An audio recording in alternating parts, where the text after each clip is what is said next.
Samsung వాళ్ళు one UI 7 Android 15లో ఒక మంచి ఫీచర్ అనేది యాడ్ చేశారు బ్యాటరీ ప్రొటెక్షన్కి సంబంధించి. ఇంతకుముందు మనము బ్యాటరీ ప్రొటెక్షన్లో 3 ఆప్షన్లు ఉండేటివి. ఆ ఆప్షన్లు ఏంటి అనేటివి ఇప్పుడు మనం సెట్టింగ్స్లో పోయి సెట్టింగ్స్లో ఇక్కడ సెర్చ్ బటన్ ఉంది కదా, సెర్చ్ బటన్లో బ్యాటరీ ప్రొటెక్షన్ అని టైప్ చేసామనుకోండి, ఇక్కడ వచ్చింది కదా బ్యాటరీ ప్రొటెక్షన్. ఇంతకుముందు ఏముండేదంటే బేసిక్, అడాప్టివ్, మ్యాక్సిమం 3 ఉండేటివి. బట్ మ్యాక్సిమంలో 80% ఛార్జ్ అయితే ఛార్జింగ్ స్టాప్ అయ్యేదన్నమాట.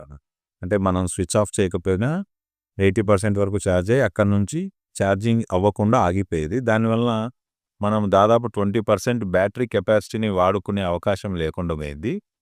ఇప్పుడు ఏం చేశారంటే 95% వరకు మనకు అవకాశం ఇచ్చారు. అంటే 80% ఉంది, 85 ఉంది, 90 ఉంది, 95 ఎవరు అవసరాన్ని బట్టి వాళ్ళు అప్ టు 95% బ్యాటరీని వాడుకునే సదుపాయం కల్పించారు. 95 పెట్టినారంటే అర్థమైంది 95% బ్యాటరీ ఛార్జ్ అయిన తర్వాత ఇంకా ఛార్జర్ కనెక్ట్ అయ్యి ఉన్నా అది ఛార్జ్ అవ్వదనమాట. దానివల్ల బ్యాటరీ లైఫ్ ఎక్కువ వచ్చే అవకాశం ఉంది. Thank you.